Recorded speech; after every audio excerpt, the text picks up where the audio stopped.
Bonjour à toutes et à tous et bienvenue dans ce webinaire, premier d'une série consacrée à la question de la prévention des assuétudes dans le secteur de la jeunesse. Je suis Monica Michalik et je travaille pour l'ASBL Prospective Jeunesse.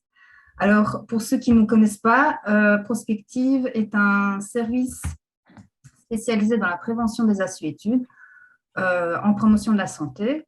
Et nos missions de base sont entre autres la formation et l'accompagnement des professionnels dans leur démarche de prévention initiée au sein de leurs institutions.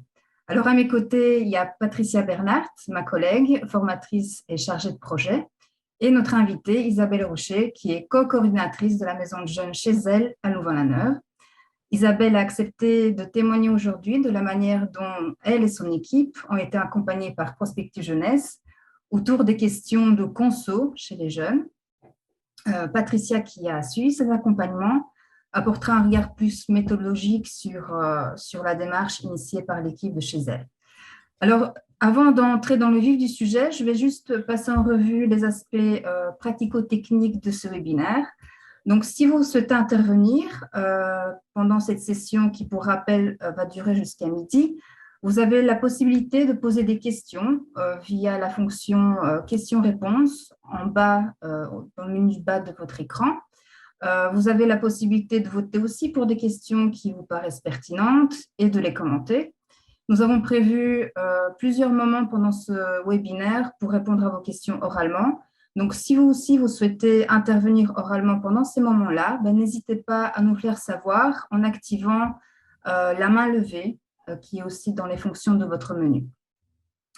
Alors, pour commencer ce webinaire, je vous propose de répondre à un court sondage qui nous permettra de connaître un petit peu les profils des participants d'aujourd'hui. Donc, je lance le petit sondage. Il y a 2 questions. Voilà. Donc, n'hésitez pas à y participer. Et pendant que vous répondez, je profite de l'occasion pour un peu recontextualiser ce webinaire d'aujourd'hui. Donc, cet événement est organisé dans le cadre de la campagne Agir en prévention, campagne initiée par un collectif d'associations dont Prospective Jeunesse fait partie, associations qui sont toutes des services spécialisés en prévention des assuétudes et qui travaillent dans une optique de promotion de la santé. Notre objectif avec cette campagne est de sensibiliser les professionnels de première ligne, en priorité ceux travaillant dans le secteur du social santé, donc les sensibiliser à leur rôle d'acteurs et actrices de prévention auprès de leur public. Nous souhaitons du coup rendre visibles les services et les outils méthodologiques qui existent à Bruxelles et en Wallonie, outils qui sont là pour renforcer les compétences des professionnels et les soutenir dans leur questionnement par rapport aux consommations de leur public, et aussi de les encourager du coup à intégrer une dimension préventive dans leur pratique professionnelle. Alors pour cela, nous avons créé un site web, agirenprévention.be, sur lequel se trouve un répertoire d'acteurs, des services spécialisés en assuétudes, qui proposent toute une série de services, des formations, des accompagnements, des supervisions, des animations de groupe. Donc voilà, il y a quand même pas mal d'outils disponibles et mis à disposition, donc n'hésitez pas à y jeter un œil. Si vous ne trouvez pas ce que vous cherchez, il y a toujours la possibilité de nous contacter via l'adresse info@agirenprévention.be. Et plus spécifiquement, sur ce site, nous avons aussi créé des pages plus de contenu, notamment les pages Pourquoi et comment agir en prévention. On revient sur ces pages sur les notions de prévention en promotion de la santé et on explique plus précisément les principes fondateurs sur lesquels se basent les interventions des services répertoriés sur ce site.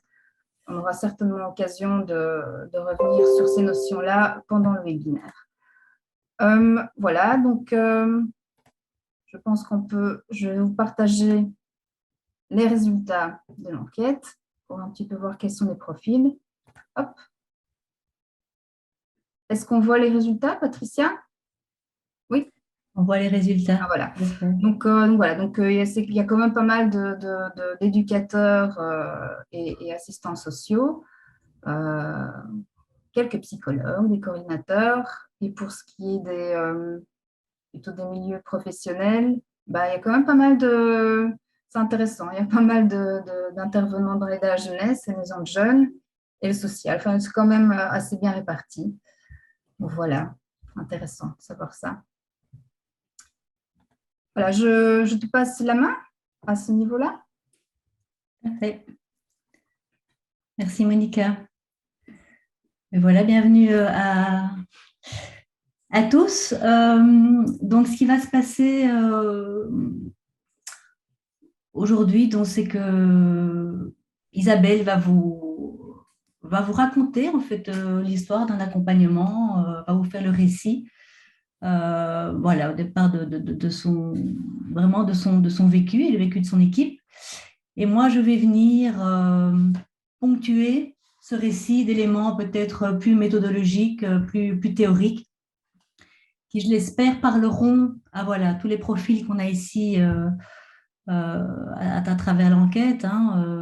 Je pense que tout le monde peut, même si c'est voilà, une expérience qui a été vécue dans une maison de jeunes, je pense qu'à travers ce qui va être dit, tous les métiers, tout ce que vous êtes dans voilà, dans vos vies professionnelles, vous allez pouvoir trouver des éléments.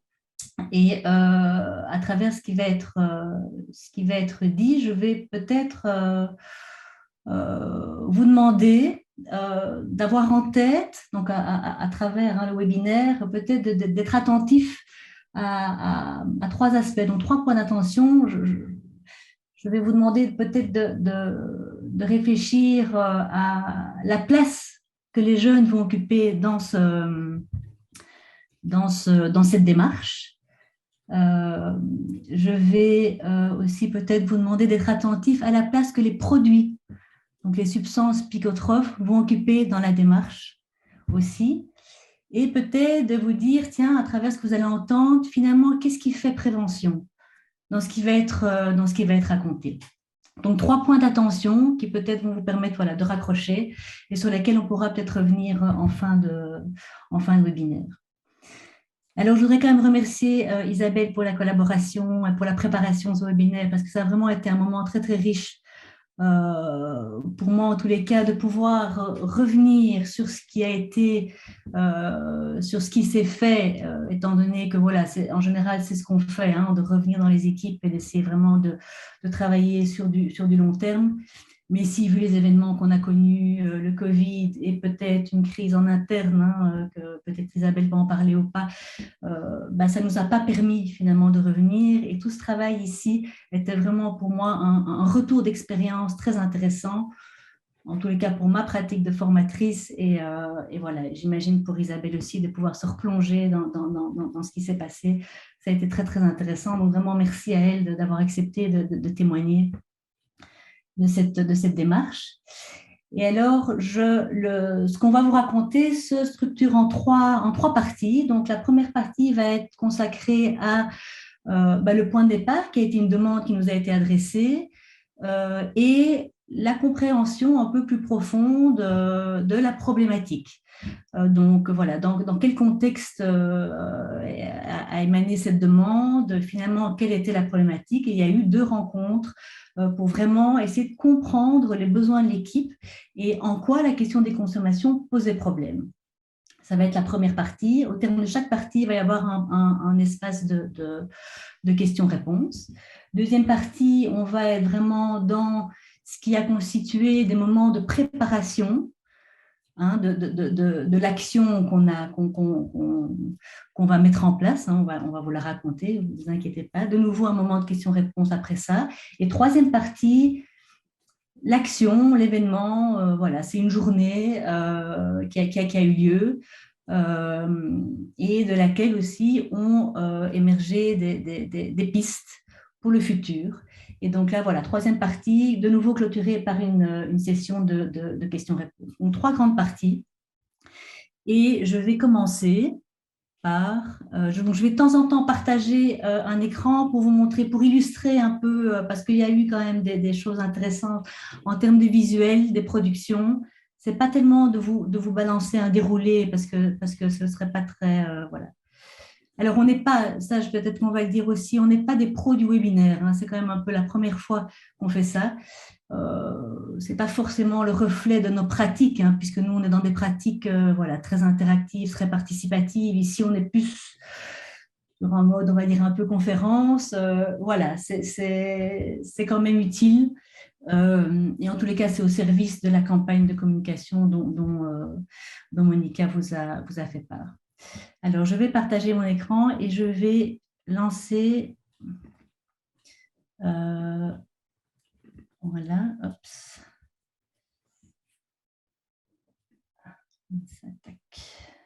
Et alors, je le fais comme ça. Voilà, j'espère que vous voyez ça. Ça, c'est le mail qui nous est arrivé en 2018, en juin 2018, qui a lancé la démarche. Et donc voilà, donc on nous dit les soucis que l'usage de drogue peut amener sont liés à l'ambiance, donc l'ambiance générale au sein des jeunes.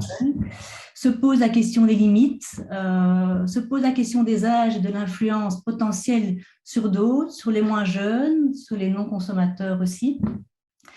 Et suite à ça, donc l'équipe, on nous dit que l'équipe a essayé de stimuler les jeunes à consommer de manière discrète et responsable. Mais ce n'est pas toujours évident à faire comprendre. Et donc, nous avons des doutes sur la place que les produits peuvent prendre dans leur vie. D'accord. Donc, partant de ça, nous, on recontacte la maison de jeunes, on entre en contact avec Isabelle et on va essayer de mieux comprendre ce qu'il y a derrière cette demande. Et c'est ici que je vais passer la parole à Isabelle qui va peut-être vous retracer comment on est arrivé à introduire cette demande d'accompagnement. Et je quitte. Voilà. Isabelle, c'est à toi. Bonjour à toutes et à tous aussi. Merci de suivre ce travail de communication et de transmission d'un petit peu un vécu. Ça aide souvent. Donc voilà, la situation de départ qu'on a vécue ici, c'est comme l'expliquait un peu Patricia avec la lettre qu'on a envoyée à Prospective Jeunesse, c'est vraiment une situation où ici, avec les jeunes à l'accueil, il y a une vingtaine jusqu'à 40 personnes qui passaient à l'époque par jour. Donc, c'est beaucoup de monde. Voilà, on avait en fait de plus en plus de mal à communiquer, à discuter autour des consommations. En fait, on remarquait qu'il y en avait de plus en plus. Ça prenait de plus en plus de place dans le lieu. Ça impactait l'ambiance. Donc voilà, les ateliers, les pratiques en atelier étaient un petit peu impactées. Il y avait, voilà, c'était quelque chose qui se vivait de manière, mais c'était pas très tendu, mais c'était quand même quelque chose qui, prenait de plus en plus de place dans notre travail, d'accueil, de mise en route de plein de projets, de choses comme ça.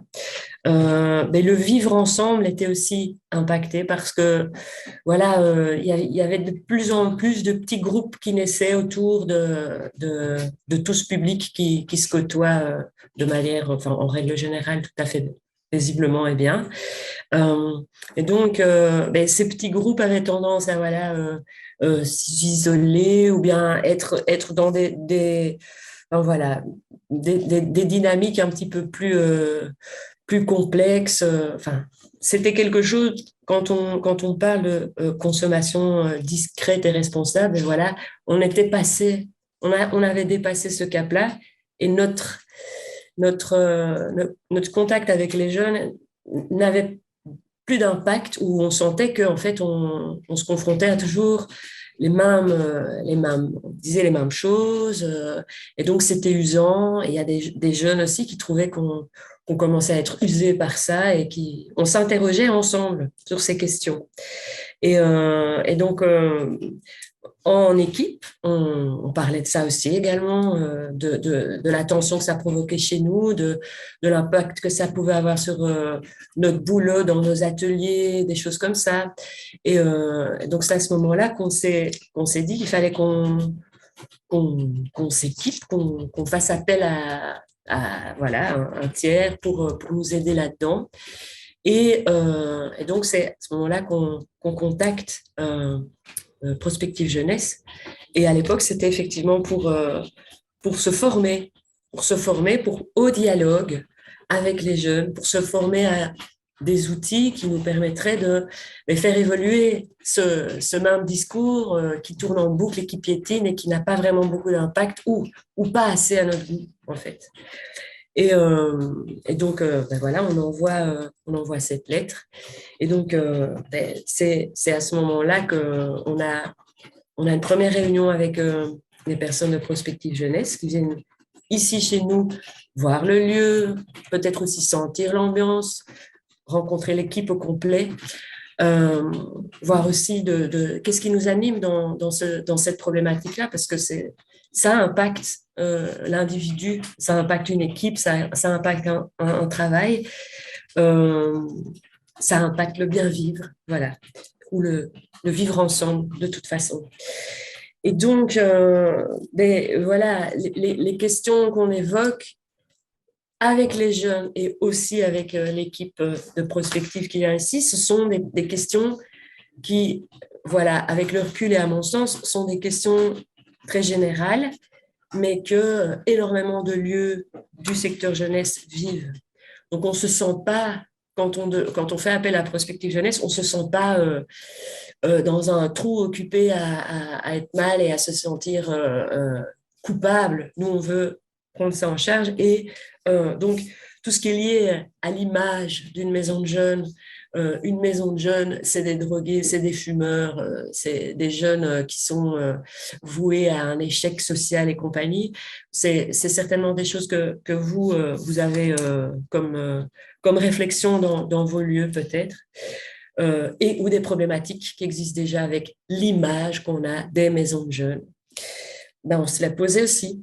La réputation que l'AMJ avait au sein de la ville, ici, Louvain-la-Neuve. Voilà. Donc, on pose également et on explique également l'ambiance dans les ateliers, donc le vécu au quotidien avec les jeunes. On explique, voilà, est-ce qu'il y a du deal, est-ce qu'il n'y a pas de deal, on essaie de cadenasser le deal, mais voilà, on explique aussi les substances auxquelles on est, de quoi on parle, quoi. On parle de beaucoup de pétards, beaucoup de fumée, beaucoup de cannabis, un petit peu de choses, un petit peu de l'ordre des drogues chimiques. On retrouve des trucs ou des traces, voilà, c'est un petit peu toute cette sensation où on est aussi plus dans notre travail finalement. Hein. Rechercher si lui s'il est pété ou elle, si elle va bien. Voilà. C'est pas pour ça qu'on est là. C'est pas notre travail. Bon voilà, ça c'est la vraie situation, la grosse situation de départ. Et donc on commence cette fameuse analyse de notre problématique ensemble avec Prospective Jeunesse. Et donc, la question qui reste en ligne de fond, c'est vraiment que cette analyse et cette question soit une question qui soit prise en charge par le collectif. Et c'est là où on switch un tout petit peu dans l'évolution de la demande et de la demande d'abord de se former. En fait, on switch parce que ici, on est une maison de jeunes en autogestion, donc il y a une place énorme à la décision collective et donc la prise en charge collective de ce qui se passe ici. Et donc, voilà, on se dit que ce boulot-là, on a envie de le faire tous ensemble. Et donc, d'analyser qu'est-ce qui se passe ici, c'est cette situation, et que en fait, chacune se sente acteur, trice des choix qui vont être posés. Pas nous, les animateurs, trice de nouveau, mais vraiment que ce soit une prise en charge, d'abord peut-être une prise de conscience et puis une prise de responsabilité. Et donc, voilà, ça c'est le point de départ, la petite bascule qui se passe et qui nous amène à 2 journées avec Prospective Jeunesse, l'équipe et les jeunes, ici à la Maison des Jeunes. Voilà. Ok. Alors voilà, ça c'est vraiment une étape très très importante du travail d'intervention en promotion de la santé. C'est toute cette phase d'analyse de la demande et de compréhension vraiment des besoins. Parce que ce qu'Isabelle elle dit ici, c'est qu'on a vraiment retravaillé finalement les besoins de l'équipe. Et au départ, il venait avec une demande de formation. Et en discutant, voilà, en mettant les choses à plat, en essayant d'un peu comprendre ce qui avait déjà été mis en place, où le bas blessait, eh ben, on a pu identifier finalement des problématiques. Alors pour les énumérer, c'est vraiment la place des consommations au sein de la maison de jeunes, la prise en compte aussi des non-usagers. Il faut bien se rendre compte que dans un groupe de jeunes, il y a vraiment ceux qui consomment, puis il y a ceux qui consomment pas. Et en prévention, on va travailler avec ces deux profils. Alors, il y a l'influence aussi des consommations sur les nouveaux qui arrivent. Il y avait cette problématique qui était très présente. Il y avait la participation aux activités, et ça, Isabelle l'a dit. Il y avait la question du respect des règles. Il y a des règles à la maison de jeunes. Et il y avait cette idée, cette difficulté à rappeler continuellement la règle, cette fatigue de continuellement rappeler la règle et de la questionner. Et puis, il y avait la question de la réputation, mais donc de la maison de jeunes. Mais donc, c'était toutes des questions qui engagent la responsabilité collective des jeunes, usagers, non usagers, et des animateurs et de l'équipe professionnelle. Et donc, pour nous, on avait un peu, c'était pour nous des questions qui réclamaient une action collective et inclusive des jeunes, des consommateurs et des non-consommateurs.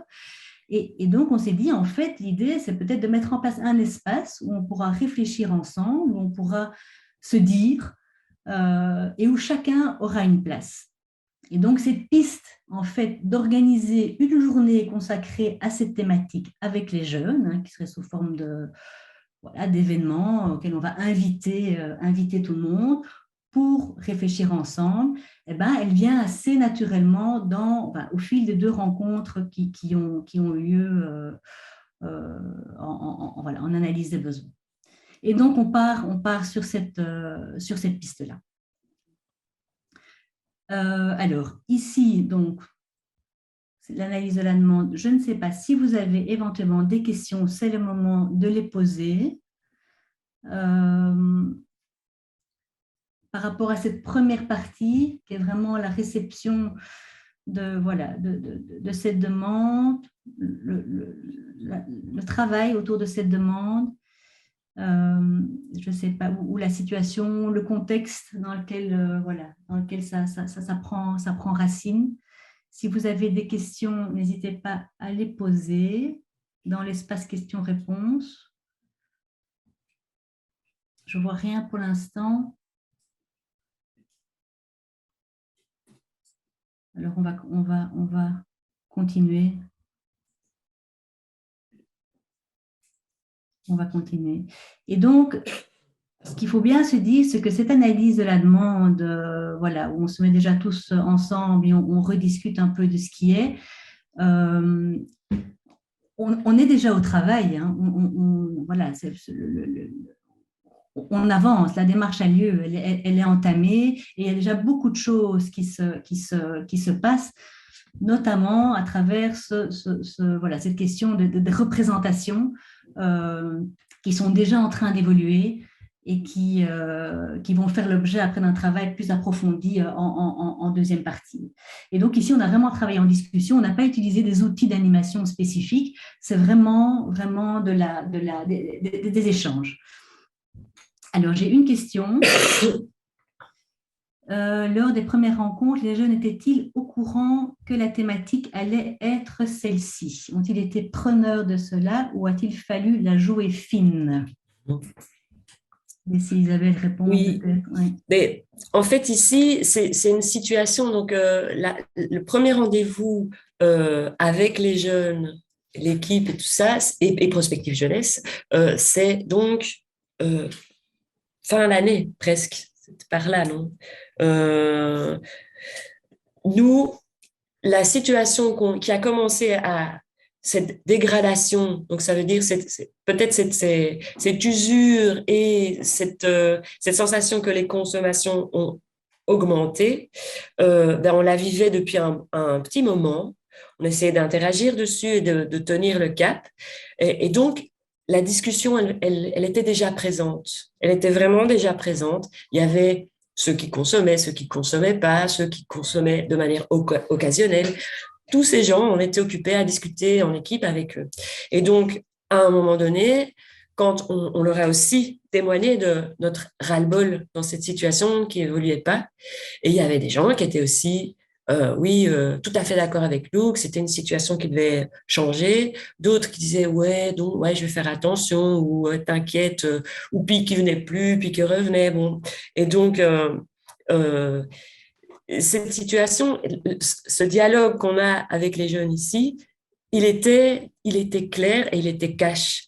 Et donc, quand à un moment donné, nous, on a dit, il faut qu'on arrête, stop, on en parle tous ensemble. C'est plutôt comme ça qu'on a l'approche. C'était, nous, on parle avec l'une, comme ça, et on développe un petit peu, on essaie de faire bouger les choses. Et là, on dit non, stop, on vient tous ensemble, on témoigne tous de la sensation qu'on a de l'AMJ maintenant, le lieu de vie qu'on veut avoir tous, et l'inclusion de chacun aussi, parce que c'est ça. Il y a personne qui dit à ce moment-là, oui, mais virer ces gens, ou bien ouais, non, nous c'est notre place, on est là. Il n'y a pas de conflit réellement, quoi.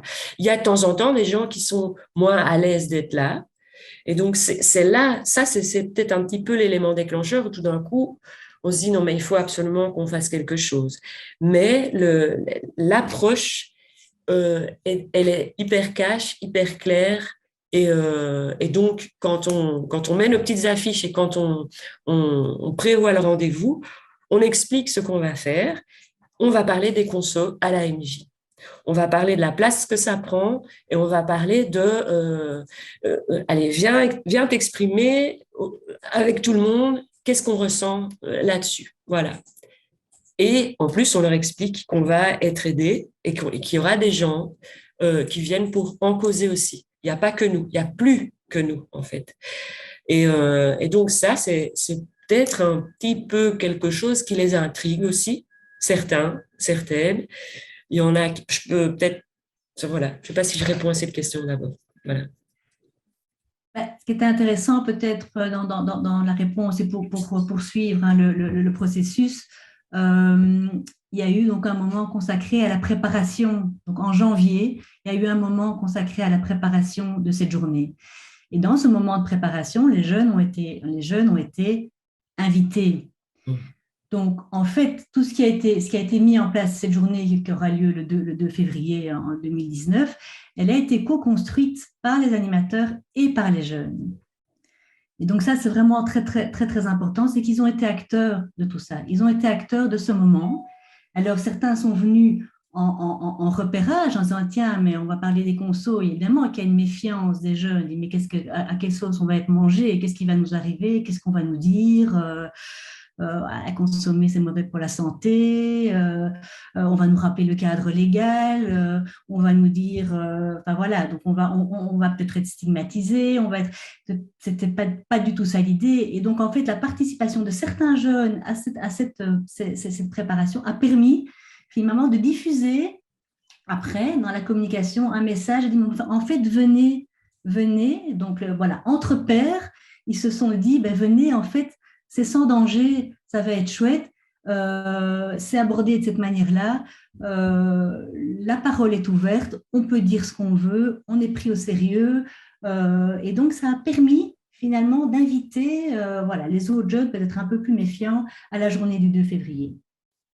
Donc, pour travailler cette journée, pour préparer cette journée donc, avec les jeunes, on a utilisé deux outils. On a fait ça en 2 animations. On est d'abord parti sur un travail de représentation avec un outil qu'on appelle le Dixit, peut-être certains connaissent, c'est une technique de photolangage, où on leur a demandé d'associer une image à l'usage de drogue. Et donc ici, avec les jeunes et les animateurs, on met à plat voilà, comme la manière dont enfin, de ce dans quoi on est par rapport à ces usages de drogue. Voilà, c'est vraiment une mise en commun. Donc, c'est intéressant, c'est que c'est fait en collectif. Donc, on partage nos croyances par rapport à l'usage de drogue. Et là, on peut voir effectivement que voilà, qu'il y a de tout. Je peux vous partager peut-être le résultat hein, de ce. Alors, l'image, je suis désolée, l'image n'est pas super claire, mais voilà, on essaie toujours de prendre des photos, j'essaie de partager, voilà, comme ça. Je dois à chaque fois faire comme ça. Et alors, que vous voyez ça. Voilà, voilà un peu ce qu'on obtient. Voilà, quand on travaille sur une association donc autour des usages de drogue. Et donc, on voit vraiment qu'il y a du positif, du négatif. Et donc, on est toujours dans l'idée qu'il y a des usagers et des non-usagers qui sont autour de la table et qui participent à l'animation. Et ici, on a un peu la carte mentale du groupe. Et nous, ça nous permet, en tant qu'intervenants, de voir un peu où le groupe en est. Et voilà. Et donc, c'est vraiment le premier travail, de nouveau, je dis, l'analyse de besoins, étape incontournable. Ici aussi, c'est une étape incontournable. Le travail sur les représentations, il est indispensable. Il est indispensable parce qu'il va permettre de déconstruire ensemble pour reconstruire après, on va dire, un terreau fertile à l'action, à ce qui va être mis en place. Et donc, on va s'écouter et on va essayer de prendre conscience de dans quoi chacun est. Et peut-être qu'on va être, évidemment, quand on parle d'usage de drogue, c'est une thématique qui souffre de beaucoup de représentations très négatives. Il y a beaucoup d'idées reçues, il y a beaucoup de craintes. Donc, on sait tous, chacun s'est construit des croyances autour d'un vécu, autour de quelqu'un autour de ce qu'on a lu, autour de ce qu'on a entendu, voilà. Et donc, on va partir de là pour déconstruire et reconstruire ensemble pour venir planter des petites graines de prévention par après. Donc ça, c'est première animation. Et nous, ça nous donne déjà quand même une idée de ce qu'on va pouvoir peut-être travailler à la journée du 2 février. Ça nous dit déjà, tiens, voilà, on a déjà en tête deux, trois outils, par exemple, des outils qui permettent de mieux comprendre les usages de drogue, des grilles de lecture particulières. On dit, ça va être utile en fait de travailler tous ensemble ça pour se construire un langage commun, une grammaire commune qui va nous permettre d'avancer ensemble. Alors, ça, c'est pour le Dixit. Ensuite, on est parti vraiment sur, je ne sais pas, Isabelle, si tu veux rajouter quelque chose ici par rapport à cette animation-là. Non, c'est super. Enfin, tout est dit. Par contre, j'arrive plus à... Voilà. Stop share. Tac. Ensuite, on est parti vers une animation qui est vraiment, alors là, vraiment beaucoup plus concrètement dédiée à la construction de la journée du 2 février. Et on a utilisé une animation Tiagui.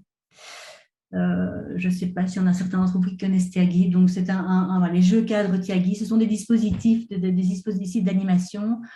Voilà, on a une articulation et finalement, on vient travailler un peu ce qu'on veut à travers un dispositif qui est pensé et qui est toujours pensé de manière à permettre à chacun d'avoir un moment d'introspection, un moment de réflexion individuelle, des moments en sous-groupe et des moments en grand groupe. Et ici, on a travaillé, de nouveau, je vais vous partager l'écran parce que la petite illustration est assez parlante. Voilà. Alors, voilà.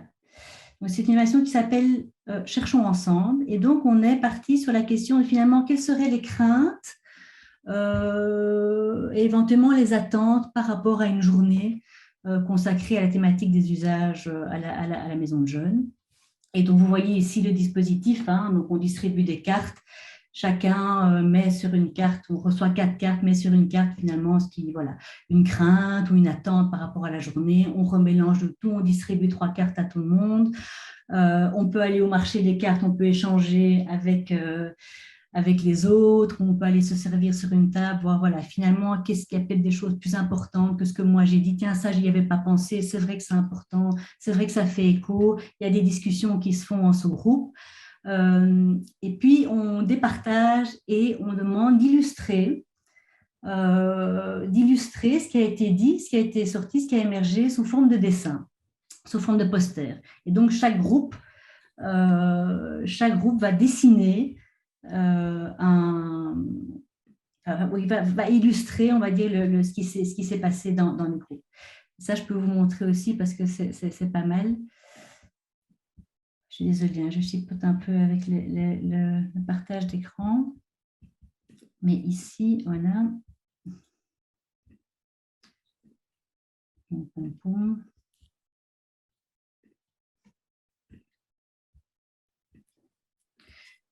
Voilà un peu ce qui est sorti. Donc, il y avait 4 sous-groupes. Et ce qui est sorti un peu de ce travail-là, de cette animation, comme dessin. Isabelle, tu veux peut-être commenter? Oui. Après, voilà, c'est en fait ce qui se passe, c'est que... Enfin non, vas-y, je te laisse la parole. Mais disons que sur chaque dessin, il y a des choses qui se retrouvent, quoi. Mais par exemple, le dessin du dessus, on voit la maison, le petit cube, c'est la maison de John, c'est une forme de cube ici, donc c'est assez... ce cube qui brûle parce que il y a quelque chose qui va pas fermer, on voit ça, donc ça risque de fermer, donc c'est des interrogations. En même temps, il y a une animatrice ou un animateur en plein milieu, no smoking, et encore des mégots parce que voilà, c'est pas que des joints, c'est aussi des clubs partout, donc il y a un petit peu une nonchalance qui s'installe. Au niveau voilà, des chaises qui se vident ou voilà, des gens qui... Anyway, c'est un petit peu... il y a sur ce dessin-là, plein de choses à lire. Il y a plein d'idées. On voit qu'il y a pas mal de gens qui ont dessiné des choses différentes. Il y a aussi les 2 dessins de côté sont des dessins où on sent que tout le groupe était sur le même dessin et sur la même idée plutôt. Et donc, le dessin, là où on voit des cœurs qui s'entremêlent, c'est cette idée de...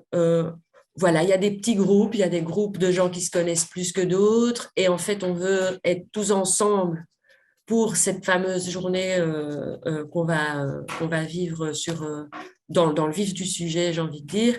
Et donc, c'est l'idée de la bienveillance, l'idée d'être reçu comme on est, dans son petit groupe ou en tant qu'individu à part entière, et que finalement, toutes ces petites étoiles et ces petits cœurs et ces petites paillettes comme ça qui peuvent exister. Voilà, ça c'est ce dessin-là. L'autre, on voit identiquement la même chose pour l'explication, sauf que c'est un peu différent sur la forme.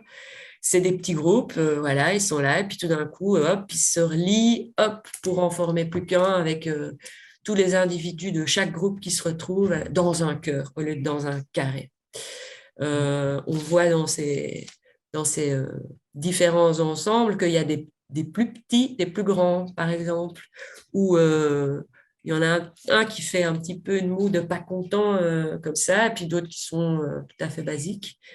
Et puis voilà, des familles, des gens qui ont l'air identiques, comme ça en bleu là aussi.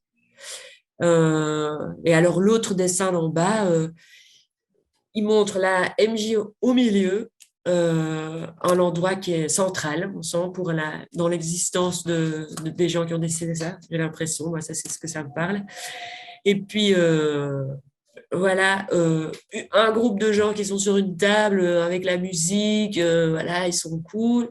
Et les autres de l'autre côté, ils n'ont pas l'air en forme. Et en fait, il y a les autres qui les appellent, ils disaient, et venez. Donc, cette volonté de se dire, on risque, il faut qu'on trouve une solution ensemble. Moi, c'est un petit peu tout ça qu'on peut relire dans tout ça.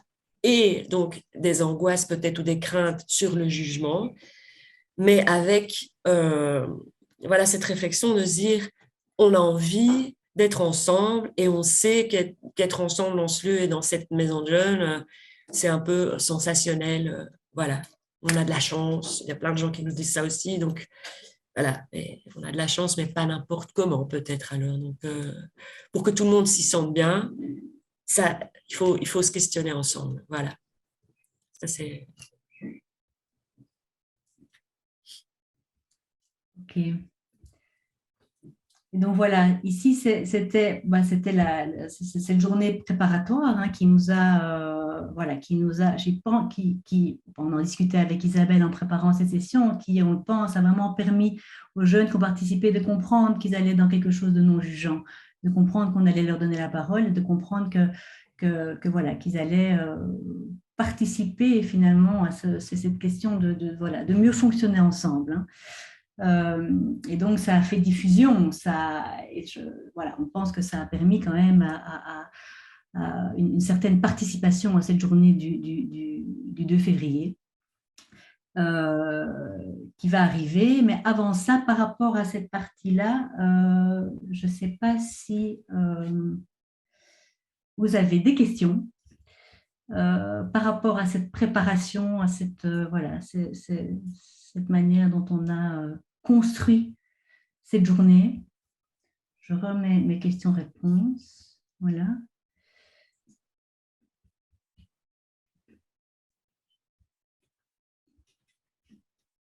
N'hésitez pas. S'il n'y en a pas, on continue. On peut peut-être juste dire que ça a duré une après-midi, que c'était aussi un format qui était assez intense, mais light. Ça a été vraiment quelque chose qui a été bien vécu et le retour, ben comme Patricia le soulignait encore, mais voilà, il y avait un petit ouf, il y avait un petit quelque chose de ah ouais, ah ben ça va le faire. Et oui, pour passer à la deuxième étape, c'est qu'il y a vraiment eu un espèce de tam-tam qui s'est opéré parce qu'il y avait comme on l'a déjà dit, des jeunes voilà, qui étaient plus à l'aise pour venir, mais qui représentaient un peu leur groupe ou qui représentaient en se disant, ben voilà, je vais aller une fois voir qu'est-ce que c'est que cette journée et je vous dirai quoi. Et parce qu'il y a des gens qui viennent ici, qui habitent un peu plus loin aussi, donc il y avait autant des craintes, mais aussi autant des données physiques qui faisaient que tout le monde ne pouvait pas être là, ou tous les concernés ne pouvaient pas être là. Donc ça, c'est un petit détail supplémentaire sur la forme. Alors, Isabelle, il y a des questions. Alors, sur le taux de participation. On était pour... ouais.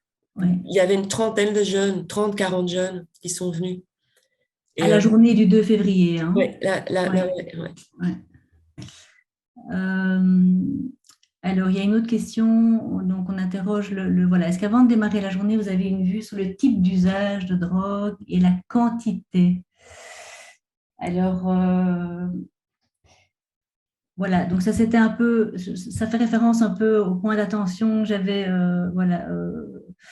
souligné en début de webinaire. C'était finalement d'essayer de voir à travers ce récit quelle était la place du produit et je ne sais pas si vous le percevez déjà que finalement il n'est pas si central que ça. On n'est pas tellement sur ces questions-là.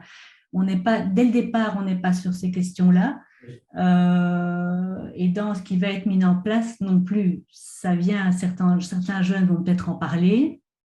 Peut-être que c'est un questionnement de certains animateurs, mais en tous les cas, ceux qui consomment la quantité, tout ce qui fait fort lien avec ce qu'on appelle le produit, hein, n'est pas du tout au centre de discussion. Ici, ce qui se dessine, c'est vraiment qu'on est en train de travailler sur le climat institutionnel, on est en train de travailler sur la participation des jeunes, on est en train de travailler sur le contexte des jeunes. On est en train, finalement, j'ai presque envie de dire, le produit est prétexte. Ces questions de consommation vont être un prétexte pour améliorer le mieux vivre ensemble. Et donc, il y a quelque chose de beaucoup plus global et de beaucoup plus large qui se pose comme question. Et d'emblée, je pense, Isabelle, peut-être tu peux me confirmer ou pas, mais les questions n'étaient pas là, la préoccupation n'était pas là. Voilà. Isabelle, je ne sais pas si tu veux rajouter quelque chose par rapport à ça, au type d'usage et la quantité consommée. Mais moi, je confirme parce que c'est pas sur ça qu'on parlait, même en amont. On disait il y a quelque chose qui est occupé à se passer avec le climat, avec l'ambiance qui se passe, qu'on vit ici, et avec oui ces fameuses ce fameux cadre qui était posé. On disait non, on roule pas son joint à l'intérieur et non. Si tu veux fumer, va plus loin. Donc, nous, on était dans de ce positionnement-là, qui est non jugeant, non stigmatisant, mais ça ne devait pas impacter le vivre ensemble, ou pas de cette manière dont ça se vivait, quoi, en tout cas. C'était ça le problème. Donc, c'était le vivre ensemble, la place des autres, de tout le monde, justement, des autres, fumeurs, non-fumeurs, que sais-je, plus jeunes, moins jeunes. C'est ça qui nous importe ici, quoi, vraiment. Donc, on n'a jamais été demandé à une personne qui venait sa consommation, qu'est-ce que c'était. Et encore, quand on parle de drogue, on peut aller dans plusieurs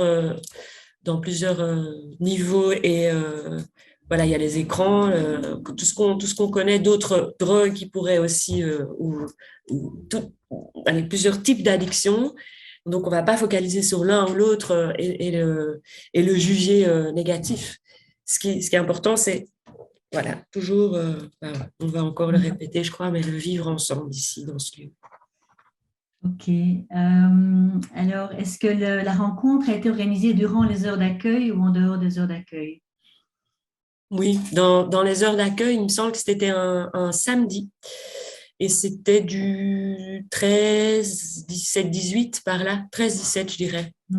Si ma mémoire est excellente. Alors, il y a une autre question qui est est-ce que le groupe de jeunes présents durant ces 2 journées était les mêmes? Comment les intégrer s'ils arrivent en cours de route? Alors, c'était ouvert à toutes et à tous. Et donc, du coup, ceux qui sont venus à la première, donc à la préparation de cette journée, ils n'étaient pas forcément là à la deuxième. Et il y a des gens peut-être bien beaucoup plus concernés qui sont venus, du coup, avec cette fameuse histoire de disponibilité ou de petit tam-tam qui fait écho, qui dit ça va, on va aller. Et donc, voilà, du coup, si c'est chouette, ça m'intéresse. Voilà, ça m'intéresse, j'aime ce lieu aussi et je suis prêt à y aller franco et à me poser des questions. Qu'on se pose des questions aussi. Mais voilà, donc il y avait les deux. Il y avait des gens qui étaient là aux 2 journées et d'autres qui étaient là seulement à l'une d'entre elles. Ok, alors il y a une question que je garderai peut-être pour la fin, c'est donc la question évidemment de notre maison de jeunes de moins en moins bien vue sur la commune, parce que la consommation des membres fait peur, effectivement. Quelle communication pour l'extérieur sur ces journées? Donc ça veut dire peut-être, on touche ici à la question de l'environnement, de la maison de jeunes, des questions d'entourage, de voisinage. J'imagine que c'est ça. Comment est-ce qu'on communique ce qui se passe à la maison de jeunes à l'extérieur? J'imagine que c'est ça, mais peut-être que voilà, je ne sais pas si la personne peut prendre. Oui, c'est bien ça, voilà. Je propose qu'on garde cette question pour la fin, si c'est OK, parce que je trouve que ça touche quand même à tout, voilà, tout le processus sur lequel on pourra revenir. Ça va? Donc, on va continuer. Et donc, le 2 février, ben, la journée a lieu. Donc, il y a effectivement eu une communication. Ça, Isabelle, je ne sais pas si tu veux en dire un mot.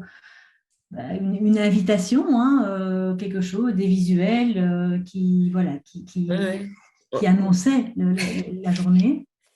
Il y a eu peut-être bien plus qu'un visuel aussi, il y a eu un espèce de petit coup de séisme comme ça.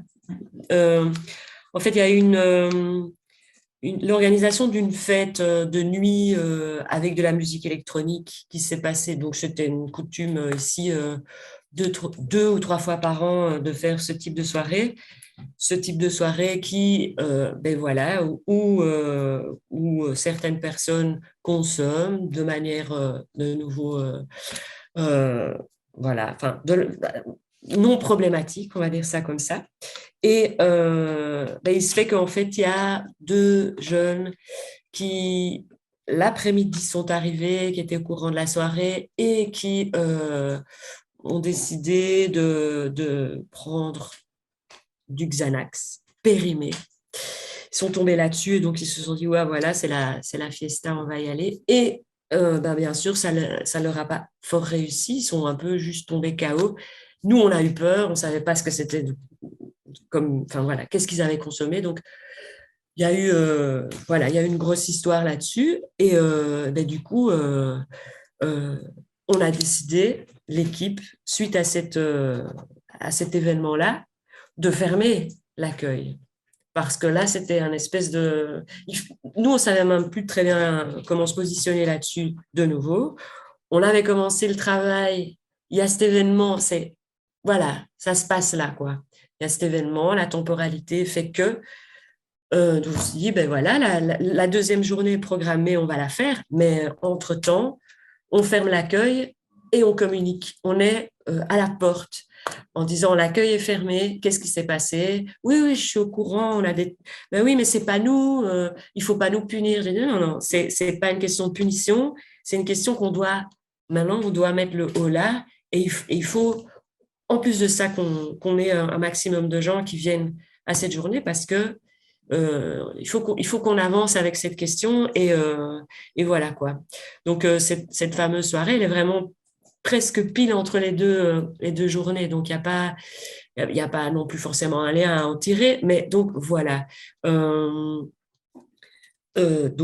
quand un accueil est fermé pour une trentaine jusqu'à 60 personnes qui passent à l'accueil au quotidien quand c'est les temps de midi et les choses comme ça après l'école, ben ça fait beaucoup à répéter et ça fait beaucoup de discussions déjà sur le pas de la porte gentiment et donc ben en fait ça met aussi un gros focus sur cette deuxième journée et donc voilà ça s'est passé avec une petite affichette mais ça s'est clairement passé avec du bouche à oreille insistant j'ai envie de dire insistant mais pas obligeant.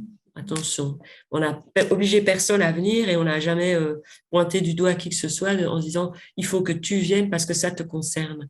Voilà.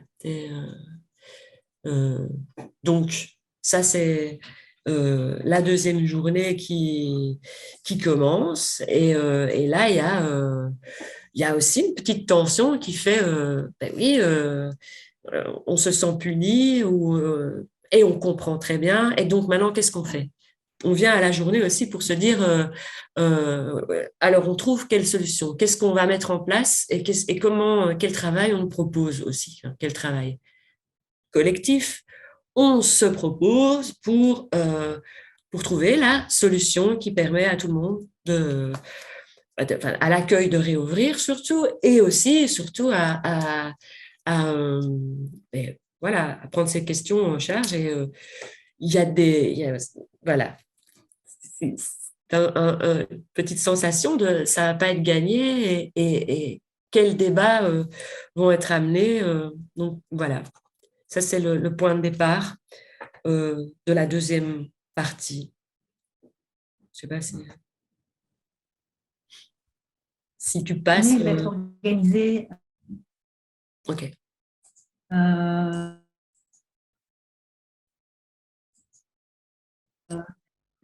Pardon? Vous m'entendez? Vous m'entendez? Ouais. Ok. Donc, la journée du 2 février, elle va s'articuler autour de trois moments.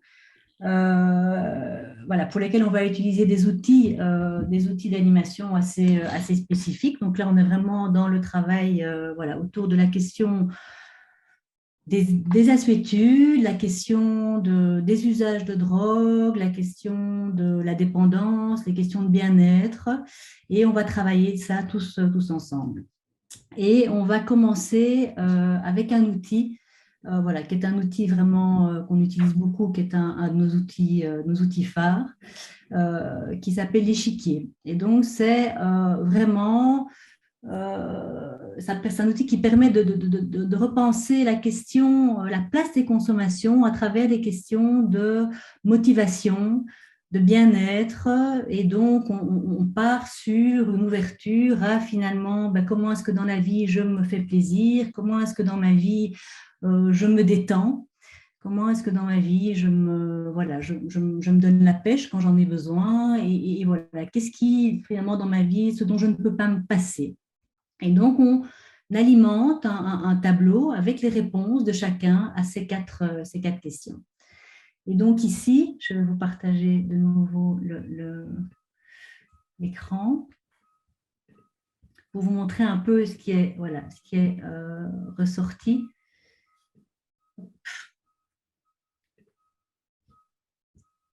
Voilà un peu la production du groupe du 2 février. On a évidemment une multitude de réponses, et tant mieux. Et on travaille alors les motivations et la prise de conscience finalement de ce qui me motive, de la manière dont je réponds à mes besoins, de finalement c'est vrai, ça je peux pas m'en passer, mais je pourrais peut-être faire ça si j'ai pas accès à quelque chose, je pourrais peut-être faire appel à d'autres sources qui me permettent de. Et puis, au cours de l'animation, et donc, on répond sans savoir finalement où on va être amené. Et à un moment donné, on choisit ensemble une case dans cet équilibre et cette diversité d'activités, de centres d'intérêt finalement auxquels les jeunes ont accès, et les animateurs aussi d'ailleurs. On choisit une case et on s'interroge finalement, comment est-ce que ça pourrait devenir problématique ? Qu'est-ce qui pourrait à un moment donné venir perturber cet équilibre? Qu'est-ce qui pourrait, momentanément, parce que tout ça est évolutif, il n'y a rien qui est figé ici, c'est des périodes de vie, donc les échiquiers évoluent, on s'interroge sur, finalement, si c'était l'échiquier d'une personne, qu'est-ce que ça dit de cette personne? Est-ce qu'elle est en bonne santé? Est-ce qu'elle est en mauvaise santé? Qu'est-ce qu'elle pense d'elle-même? Qu'est-ce que nous, on pense de cette personne? Et puis, finalement, on choisit une case, on dit, comment est-ce qu'on pourrait symboliser une problématique? Ici, c'est la sécurité, le besoin de sécurité qui a été choisi. Et on a fait grandir la case et ça vient estomper, finalement, les autres parties de l'échiquier. Et on réfléchit, finalement, qu'est-ce qui se passe à ce moment-là, en fait, quand ça prend cette place-là? Et je vais laisser la parole à Isabelle pour un peu de son vécu, qu'elle partage, ce qui lui est passé à travers cette animation. Ouais. Mais donc, donc le processus ici, on comprend bien que l'intérêt et l'importance de répondre à 4-5 questions comme ça. On est très libre, on a notre petit papier chacun, et donc on développe sans aucun c'est son jugement à soi, c'est vraiment des questions qu'on se pose à l'intérieur, on note ça sur un petit papier. Ici, c'est le résultat de plusieurs personnes à chaque fois qui différentes, qui créent cet échiquier on va dire multi-personnes. Mais ce qui est important et intéressant, c'est que chacun a le sien en main. Et quand on pointe la case, la case sécurité, ou cette case en question qui répond à la question qu'est-ce qui me donne la pêche ou qu'est-ce qui est important pour moi, voilà. Eh bien, quand on élargit, on voit que si pour soi-même, effectivement, on a un peu les mêmes mots ou le même spectre d'activité ou d'activité qui revient, c'est-à-dire qu'il y a une petite sensation que ça prend de la place. Et si une personne, de nouveau, avec son propre regard, se rend compte que l'échiquier est de plus en plus élargi, ben ça veut dire que il sait que pour se faire plaisir, pour se donner la pêche, pour se calmer ou pour se poser, toutes ces différents aspects de sa vie, enfin, qu'on rencontre au quotidien, s'il y a la consommation de cannabis qui est la réponse ou qui est tout autour de ça, fumer entre amis ou bien aller à une soirée fumer ou des choses comme ça, peu importe.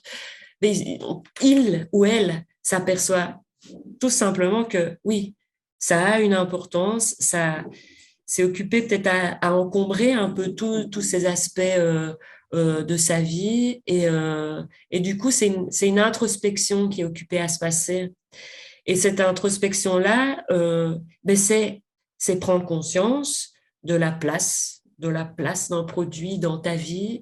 C'est prendre conscience du fait que c'est à plein d'endroits et que peut-être qu'il y a moyen de pointer déjà des endroits soi-même où ah mais finalement là j'en aurais beaucoup moins besoin et déjà trouver une solution et puis si on sent que tout est rempli par la même thématique, se dire qu'il y a aussi des gens à qui on peut en parler maintenant autour de soi parce que l'outil est là et l'outil peut servir de point de départ à la discussion aussi.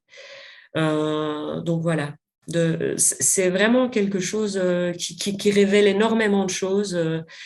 On peut parler de ça, là on le voyait à travers le cannabis, mais voilà, si on parle, si on voit que le travail ou que sais-je, euh, le boulot, la compétitivité, l'aspect de faire des choses, prend toute cette place, voilà, dans ce tableau.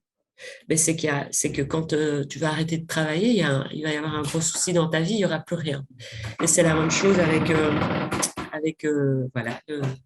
Bref, ça raconte énormément de choses c'est intéressant à faire, voilà, tout simplement. Voilà, il y a pas d'autre mot à dire. Mais comme tu dis, hein, pour rebondir sur la question de tout à l'heure, ici, on n'est nouveau pas dans la question de qu'est-ce que tu consommes, combien, comment. Hein. Donc, ce n'est pas la porte d'entrée. Hein. La porte d'entrée, c'est finalement comment tu te sens dans ta vie, qu'est-ce que tu fais. Et donc, c'est de nouveau une manière non stigmatisante hein, d'aborder cette question des consommations. Donc, et d'entrer en dialogue avec les jeunes. Sans fermer, sans fermer hein, parce qu'on vient à des questions très précises qui sont vécues, voilà, qui sont vécues par le jeune parfois de manière difficile. Et de nouveau, c'est un outil qui permet de travailler avec les usagers et les non-usagers. Tout le monde, comme le dit Isabelle, tout le monde a sa place là-dedans. Et je pense que c'est vraiment l'idée de tout ce travail ici, c'est vraiment que tout le monde a eu sa place. Et ça a été la préoccupation voilà, pendant tout le processus, donner la place à tout le monde dans cette question de consommation. Voilà, parce qu'elle dépasse les usagers, elle concerne les non-usagers, elle concerne toute l'équipe, elle concerne la maison de jeunes et tous ses occupants.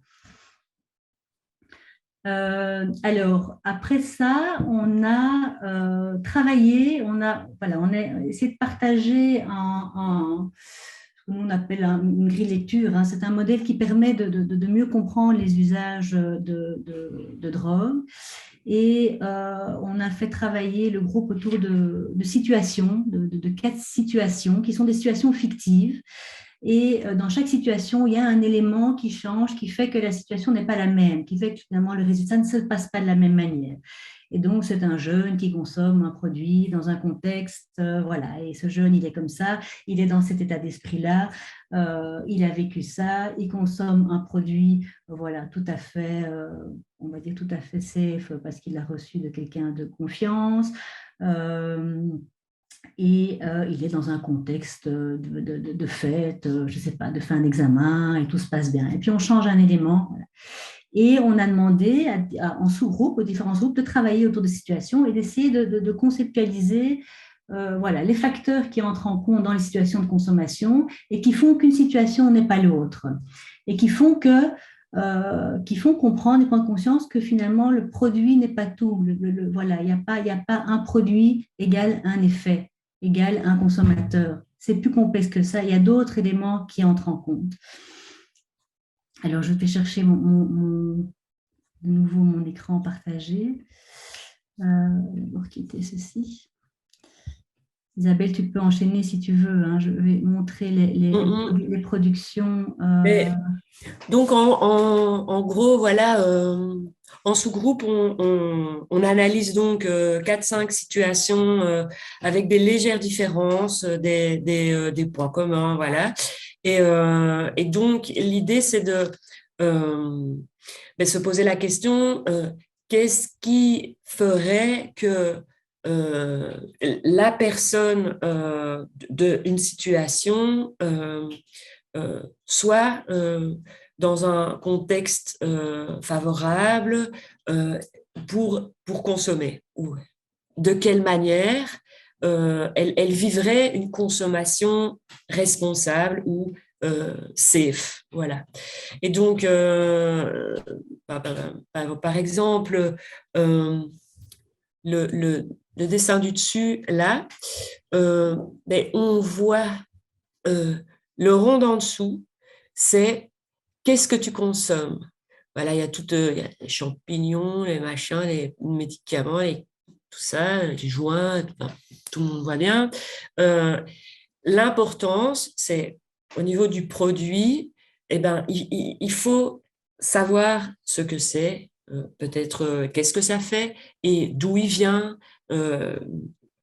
connaître sa qualité, voilà. Et donc, à ce moment-là, et combien, la quantité, et ainsi de suite, mais là, c'est un facteur qui va te permettre d'être bien avec le produit.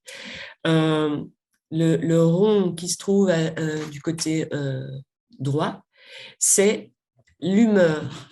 Voilà, si tu es en cœur brisé ou bien si tu es in love, si tu es de bonne humeur, fâché, mécontent, triste, déjà un peu patraque, si tu as des idées noires ou si tu es en mode un peu stressé. Mais voilà, c'est ça, c'est l'état d'esprit, c'est la manière dont on se sent avant avoir pris quoi que ce soit.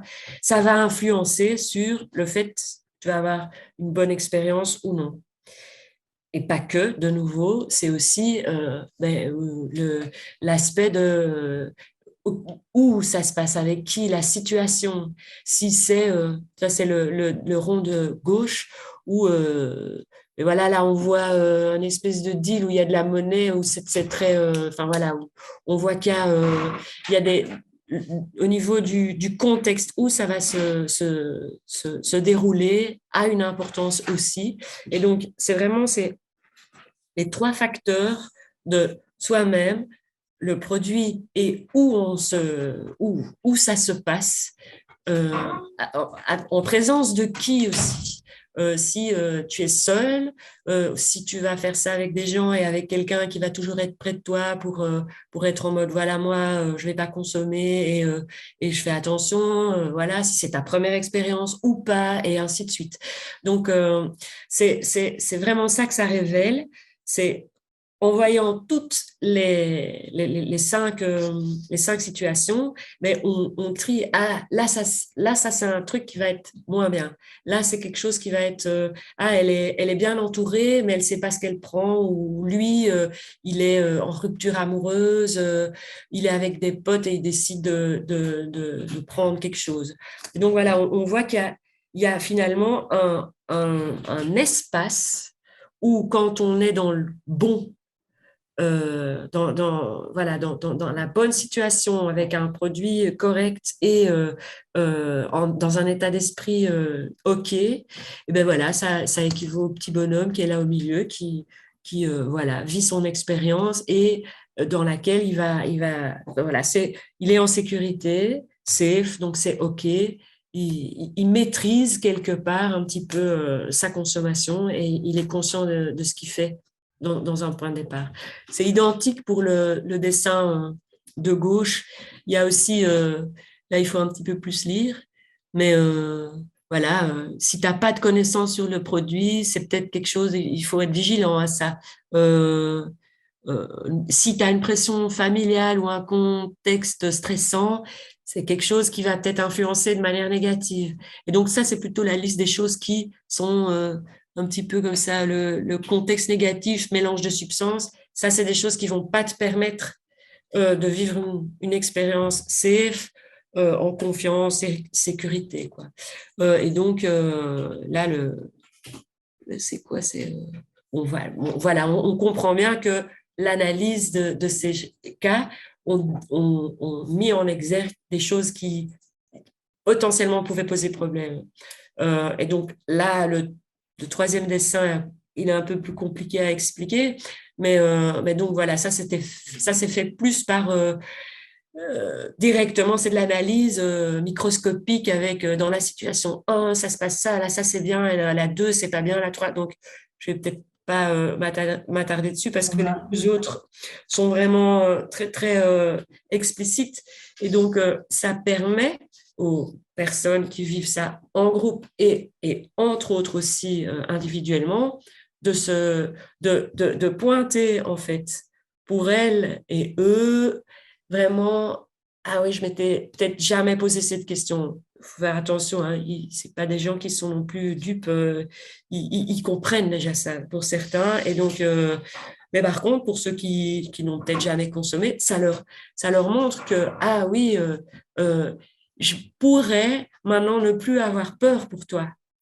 C'est parce que pour des gens qui sont pas dans la consommation, il y a toujours ce côté stigmatisant et effrayant où j'ai peur que tu tombes, j'ai peur que ça marche pas pour toi, tout de suite tu vas devenir un toxicomane, parce que c'est des idées qu'on continue à propager. Alors, quand on est en prévention et quand on voit qu'il y a moyen d'avoir un discours clair et qui prend le produit, voilà, qu'il le regarde en face, ça permet de poser toutes ces questions, en fait. Et donc, ça permet aussi que des jeunes qui sont un peu voilà, en stress avec des potes à eux qui sont occupés à voilà, tester des choses, à expérimenter des choses, puissent avoir autant leur soutien que autant se dire, ben oui, maintenant je sais que on sait, en fait, voilà. Et je sais que, maintenant je sais que tu sais que ça c'est important et que peut-être que enfin, voilà. Voilà, c'est vraiment du partage. Et voilà, pas grand-chose à rajouter. Ok. Il y a quelqu'un qui a levé la main, je ne vois pas qui, j'ai juste eu un message, quelqu'un qui a levé la main. Ah, voilà. Alors, Monica, je ne sais pas si on donne la parole maintenant, on va... Oui, donc j'ai activé le micro d'Anne-Sophie. D'accord. Pour reprendre la parole. Anne-Sophie, on vous écoute.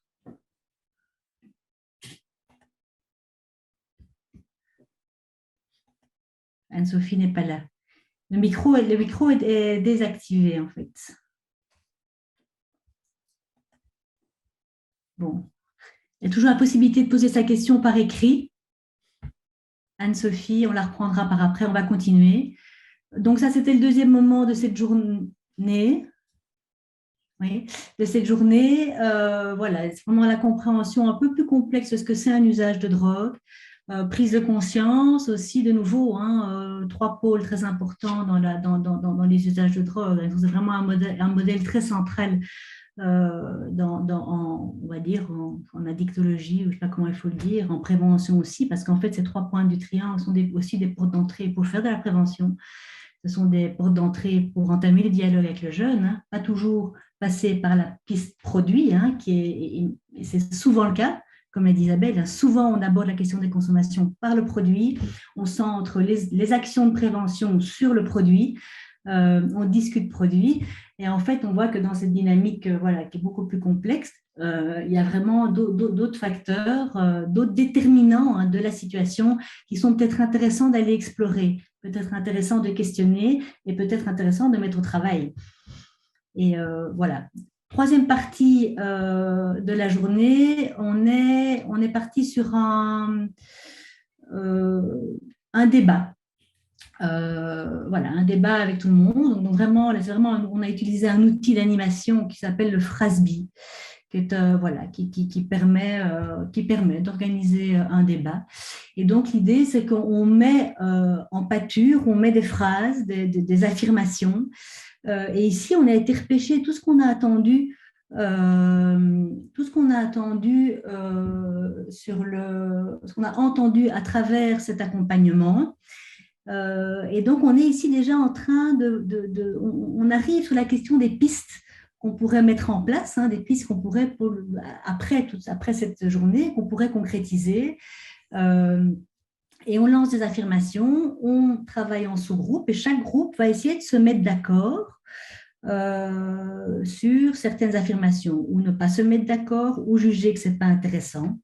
Et on va après ramener ce qui s'est discuté en sous-groupe, on va le ramener en grand groupe et il va y avoir une discussion avec tous autour de ces affirmations. Donc, je vais vous montrer ce que ça donne et les phrases qu'on a été repêchées autour desquelles on a voulu créer de la discussion. Voilà, hop, partage d'écran, tac, tac. Alors, je ne sais pas si ça va être... si c'est assez grand ou pas. Isabelle, tu me dis, on voit quelque chose? Oui, c'est super, super. Voilà. Donc voilà, une dizaine de phrases pour créer du débat, créer la discussion, créer de l'accord, du désaccord. Et donc, vous voyez qu'il y a 4 groupes à ce moment-là, 4 sous-groupes qui discutent et qui se mettent, voilà, qui cherchent un consensus, on va dire, autour de ces affirmations. Et donc, voilà, chacun est libre de consommer ce qu'il veut à la maison de jeunes. La maison de jeunes doit imposer des règles autour des consommations. Consommer empêche de participer aux activités. En soirée, les règles de consommation sont différentes. Interdire toutes les consommations à la maison de jeunes fait fuir les jeunes. À la MJ, on peut parler de ces consommations avec tout le monde. Il faut régulièrement rappeler les règles relatives aux consommations. La transgression des règles concernant les consommations doit être sanctionnée différemment. Les jeunes qui ne consomment pas ne trouvent pas leur place à la maison de jeunes et le deal est sanctionné par l'exclusion de la maison de jeunes. Et donc voilà, vous avez des résultats qui sont en fait de nouveau, hein, si vous voyez un peu les couleurs, c'est assez balancé. Donc je pense qu'Isabelle, toi tu étais dans le groupe 4. Oui, j'étais dans le groupe. Donc tu peux peut-être dire ce qui s'est passé, voilà, comment ça a été vécu, cette animation, qu'est-ce qu'elle a laissé comme... Oui, mais en tout cas, ce que ça fait, ça veut dire, c'est que c'est pas des questions anodines déjà de base en fait. C'est des affirmations. Il faut se positionner quoi. Et donc ça veut dire que à nouveau, on demande vraiment à un groupe de se dire qu'est-ce que tu en penses. C'est un micro-débat déjà à l'intérieur du groupe pour pouvoir se mettre d'accord justement sur d'accord, pas d'accord, plus ou moins ou sans intérêt. Et puis tu vas un petit peu argumenter ou bien tu sens, voilà, donc ça c'est déjà une première chose. Et donc ces questions, on voit qu'elles abordent un petit peu pas mal de choses, autant la règle ou les règles, autant l'interaction qu'on pourrait avoir entre nous, entre jeunes et nous, animateurs tristes et avec les jeunes. Que ça questionne très clairement exactement avec l'affirmation « consommer empêche de participer aux activités ». Eh bien, ça a été un des points centraux, si on se rappelle un petit peu, c'est l'ambiance et ainsi de suite. Là, tout d'un coup, il y a plus ou moins d'accord, c'est vrai qu'on sent le côté de « ah oui, c'est vrai que peut-être que ». Et puis, des gens qui ne sont pas d'accord dans mon groupe, parce que peut-être que eux ne sentent pas du tout que ça pose un problème parce que en étant eux-mêmes consommateurs tristes, ils arrivent à se gérer. Donc, c'est aussi, il y a des pas d'accord qui sont teintés d'une couleur qui sont peut-être pas toujours, enfin voilà, où le débat est intéressant d'avoir vécu le débat. Quand on voit que des règles doivent être différentes en soirée ou à l'accueil, ça n'a aucun intérêt pour les gens du groupe dans lequel je suis, parce que quel intérêt ça a d'avoir dans un temps variable des règles différentes. C'est voilà, pour ce groupe-là. Et il n'y a pas que celui dans lequel j'étais, il y a aussi enfin voilà, bref. Et donc, aborder aussi des vraies limites. Par exemple, la dernière affirmation, le deal est sanctionné par l'exclusion, c'est une vraie limite. C'était une de nos limites quelque part. Maintenant, après des journées, on voit que oui, ça fait sens. Les gens qui sont sans intérêt, parce que peut-être que c'est plus ça l'important. Et des gens qui sont plus ou moins d'accord parce que ils y voient que voilà, ça dépend qui vient, ça dépend, enfin bref, c'est des grands débats, c'est vraiment quelque chose où l'idée n'est pas de mettre tout le monde d'accord non plus, l'idée est de trouver consensus et de vraiment, mais en tous les cas, faire partie de l'édifice, quoi, voilà. Et voilà, j'ai à nouveau rien à rajouter là-dessus. Ok. Je suis nouveau là. Alors, il y a des questions qui sont arrivées. Donc, je vais quand même juste clôturer cette troisième partie parce que il y a évidemment de ça. On a proposé des pistes de travail hein, pour l'après, hein, donc oui, la suite hein, pour essayer de pérenniser cette démarche, hein, la démarche de prévention, toujours à continuer à impliquer les jeunes dans ce qui est sorti.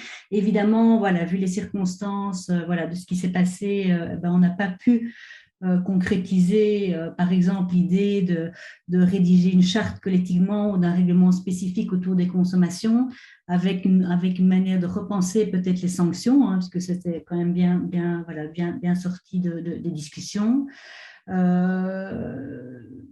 Mettre en place un projet de prévention par les pairs, hein, donc voilà, qui permettrait effectivement que les animateurs aient un relais par rapport en se disant, il n'y a pas que nous en fait qui vont être acteurs de prévention, peut-être vous les jeunes aussi, vous avez voilà, et déjà ça s'est déjà senti dans la question de la diffusion hein, de cette journée, hein, donc ils ont pris quand même le rôle de père, de partager, de communiquer, d'inviter, d'essayer d'essayer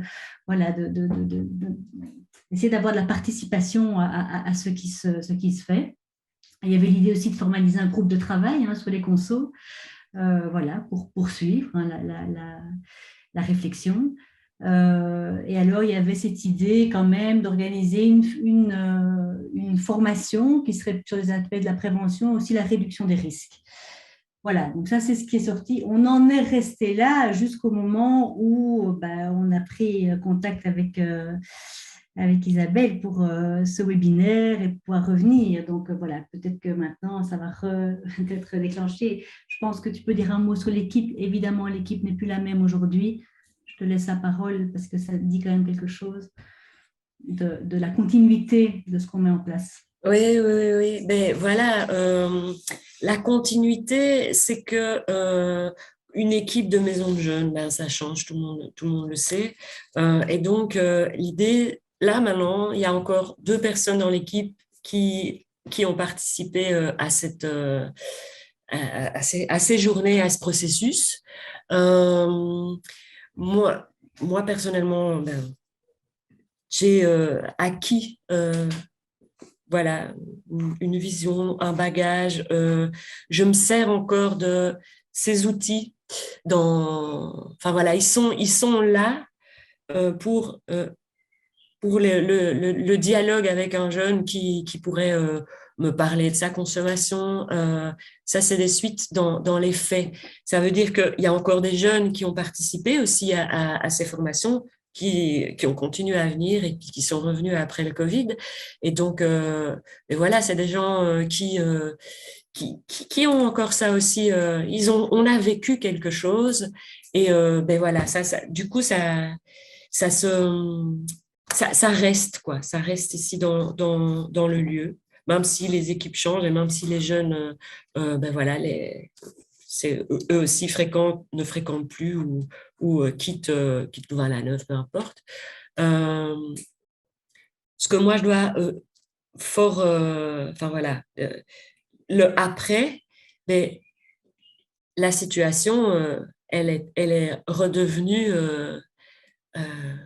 saine. Enfin, on s'est de nouveau bien senti ensemble chez elle, avec ceux qui consommaient et qui avaient pris leurs responsabilités et qui mais voilà, décidaient d'aller beaucoup plus loin, revenaient, faisaient attention aux autres.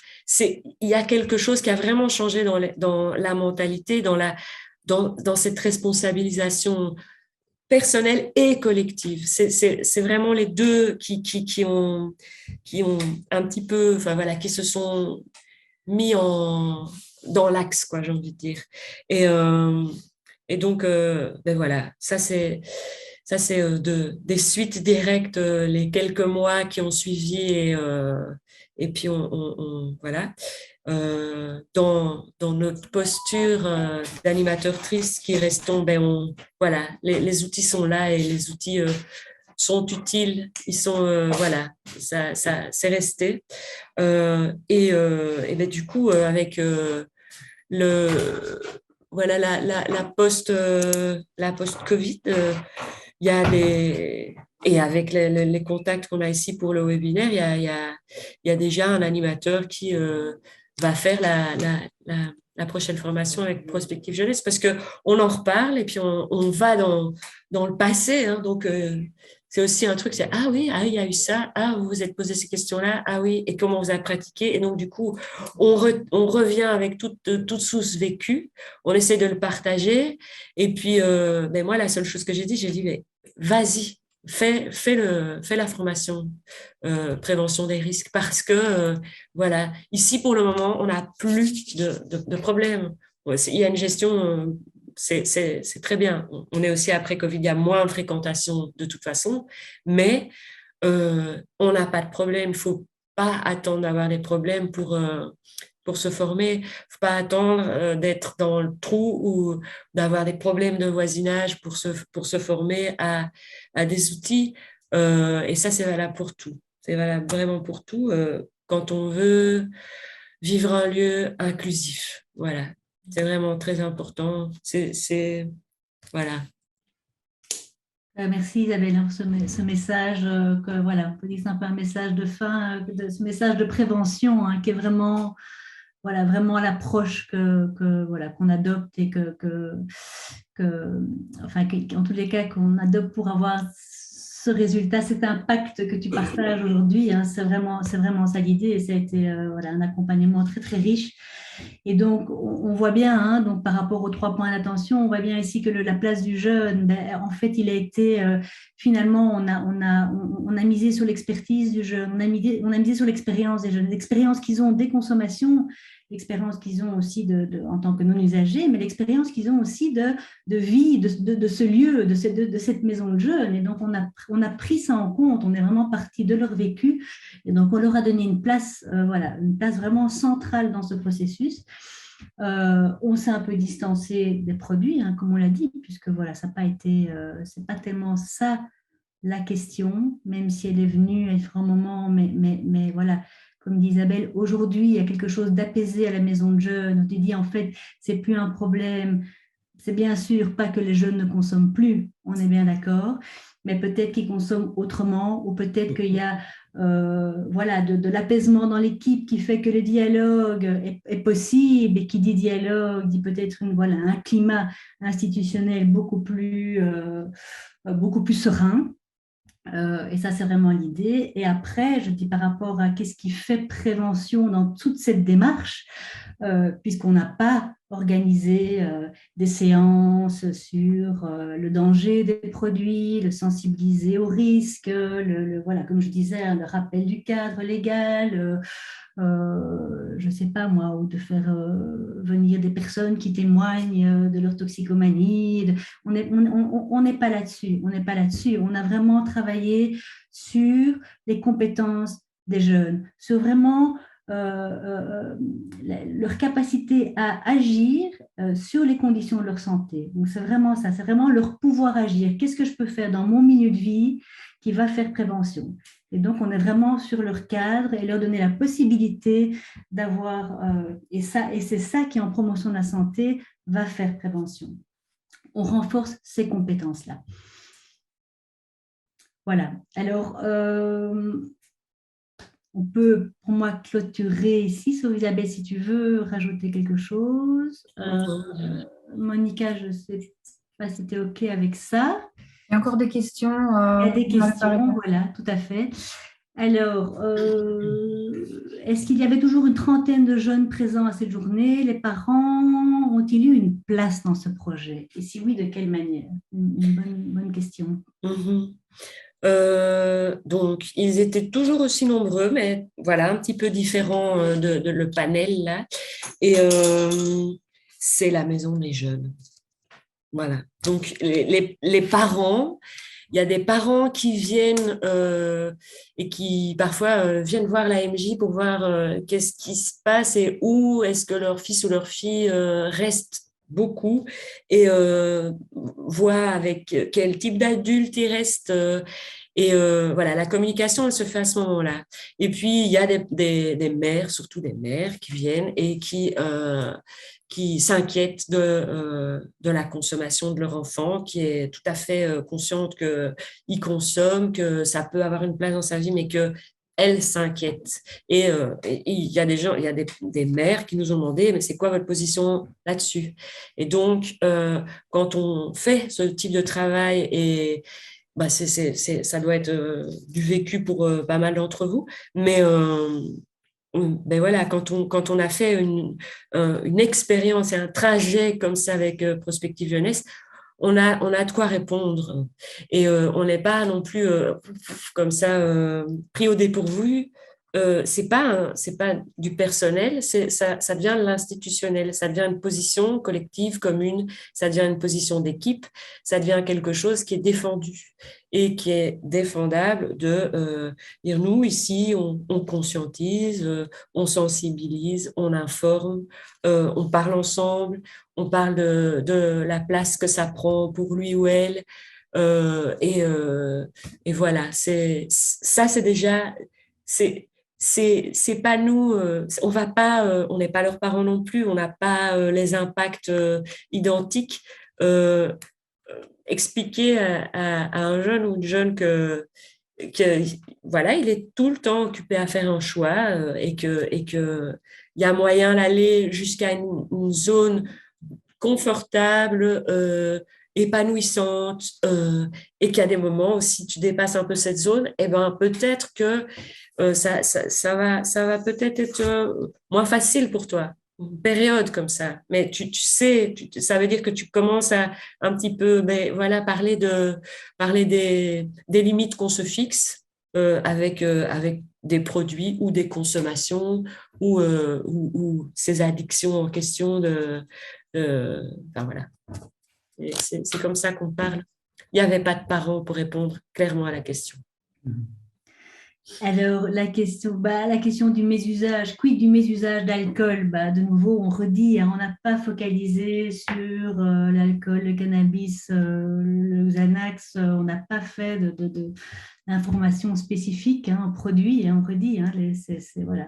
C'est un élément de la démarche, c'est un élément de cette question des consommations, des mésusages, des usages.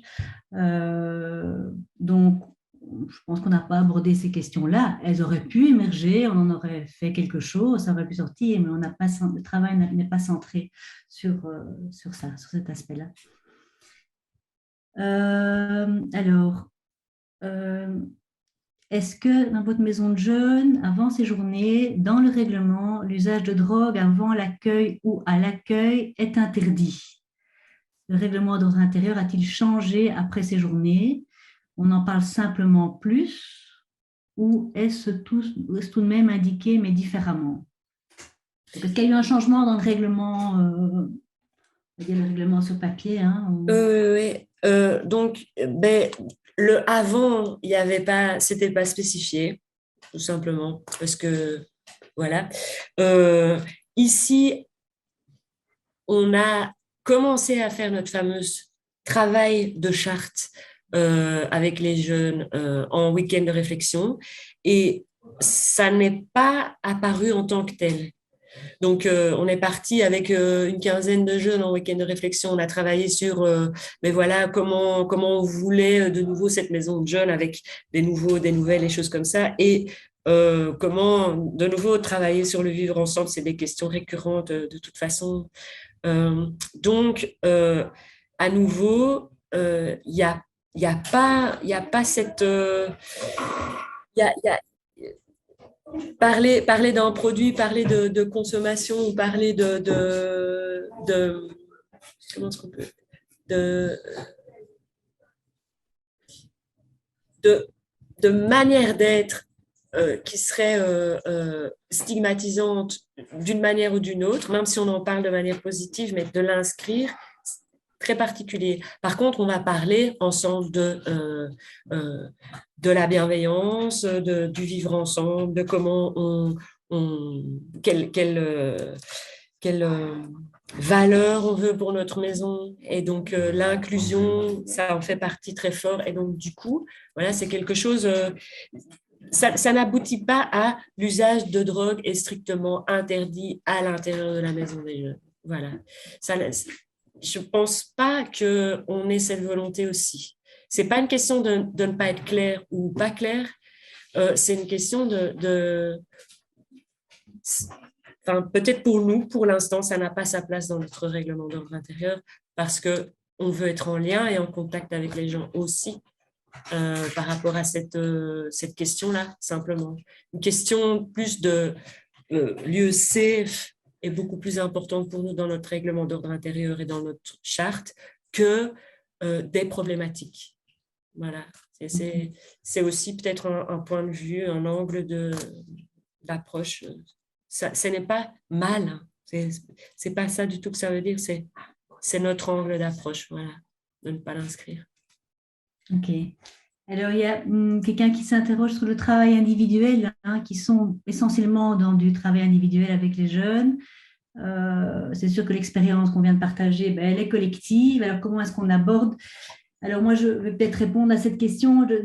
En fait, dans ce qui a été relaté et partagé aujourd'hui, dans les outils qui ont été utilisés, à part le Frasby, la question du débat, et encore, je pense que tout peut être amené à une situation individuelle. Je pense que tous les outils, en tous les cas en tant qu'animateur, permettent d'entrer, d'aller à la rencontre du jeune par rapport à ça, voilà, de manière non stigmatisante, que ce soit un photolangage, une image qui n'est qu'un support hein, pour permettre à la parole d'être.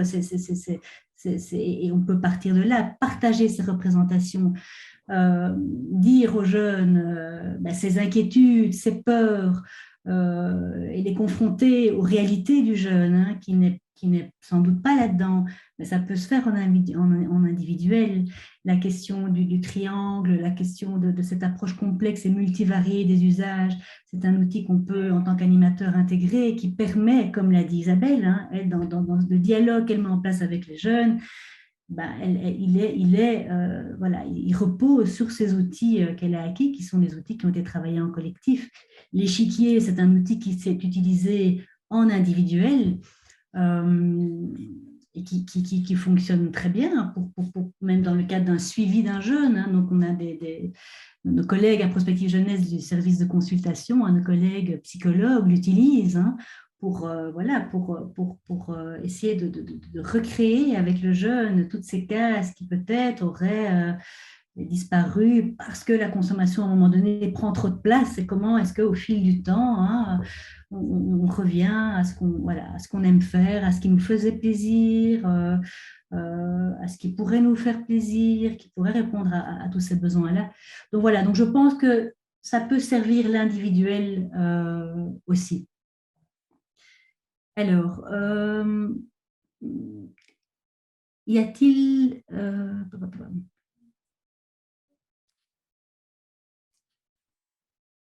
alors, j'ai une réponse, donc du coup une réaction à ça, ben oui, on demande d'aller consommer un peu plus loin. Je plaisante. Ah ouais, heureusement, vous plaisantez. Mais effectivement, ça n'a pas été évoqué. Tout à fait. J'aurais pu effectivement le dire dans les outils. Les outils qu'on transmet sont des outils qui servent l'individuel et le collectif. Voilà. Alors, il y a une question. Y a-t-il dans ce cas-là une réorientation vers un réseau d'aide dans le cas où le jeune parle d'une consommation problématique? Alors, effectivement, c'est toute la question de la réorientation qui n'a pas été évoquée non plus. Donc, c'est Isabelle, je ne sais pas exactement, voilà, au niveau d'un réseau, voilà, de pouvoir renvoyer parfois des questions très voilà, singulières qui dépassent peut-être un peu, ou peut-être que vous n'êtes jamais amené à le faire parce que. Oui. Ben, pour le moment, on n'a pas eu des cas qui nécessitaient ça, en fait. Il y a des gens qui sont parfois, d'un coup, on tente d'avoir le dialogue et on est dedans vraiment individuellement, j'ai envie de dire. Et puis voilà, ça ouvre un peu, ça patauge peut-être, et puis bon, parfois on peut s'apercevoir que tout d'un coup, il est happé par autre chose, et cette autre chose, c'est peut-être voilà, quelqu'un d'autre qui interagit et qui propose autre chose qu'une maison de jeunes, propose voilà. Donc un suivi et ou un accompagnement individuel. Et puis après, on a des gens qui reviennent, qui sont voilà, un peu différents et qui sont un peu plus présents à eux-mêmes et qui ont aussi fait leur trajet là-dedans. Voilà. C'est jamais besoin de dire là ça dérape, va voir un tel. C'est pas de cet ordre-là. C'est pas ici je l'ai peut-être pas dit. C'est des jeunes qui ont entre, je vais dire, 15, 18, 19 ans, tous ces gens qui ont participé. Donc, c'est l'adolescence en plein, c'est le test, la découverte.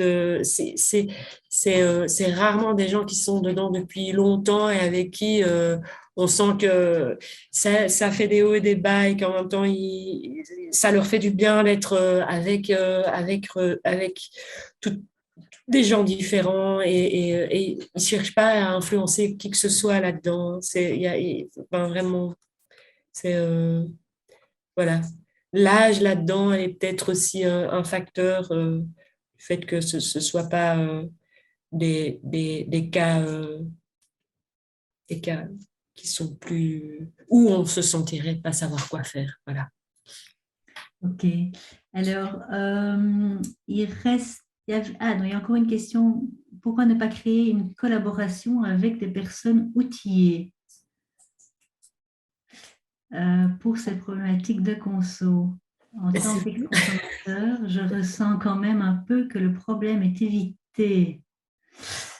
Ah oui, donc ça c'est intéressant. Je vais peut-être juste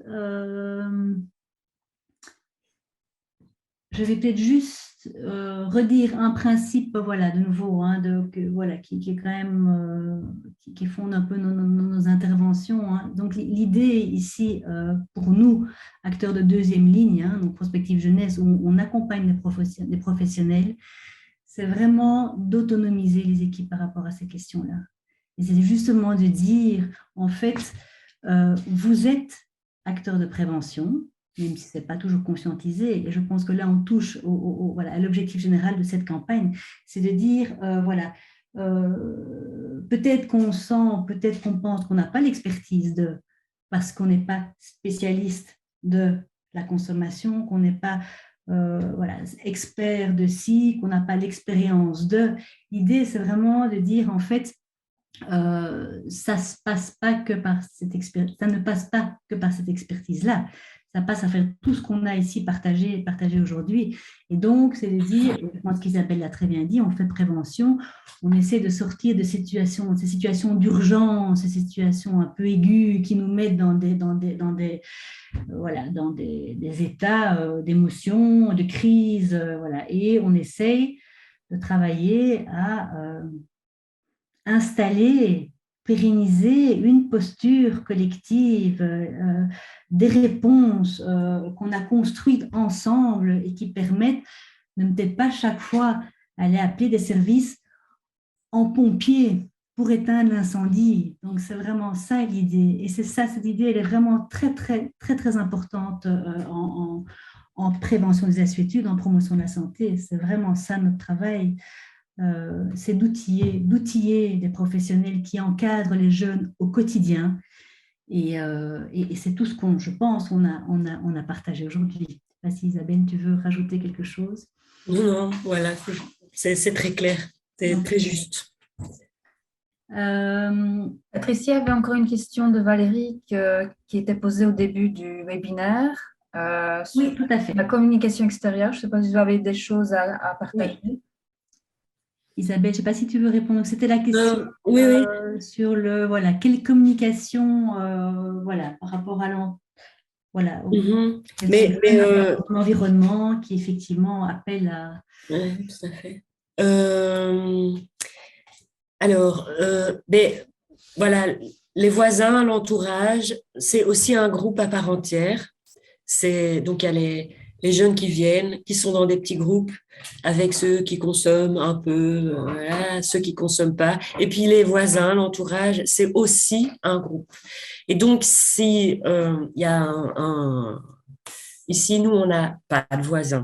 On a la police comme voisin, carrément. Et voilà, il n'y a rien d'autre vraiment de voisinage, de proximité.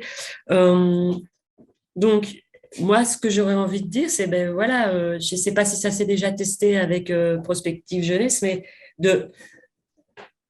peut-être avec un travail en amont qui peut peut-être être un petit peu avec une sensibilité spécifique pour des adultes ou pour des gens qui sont avec un avis très tranché de parents et quelque chose de campé.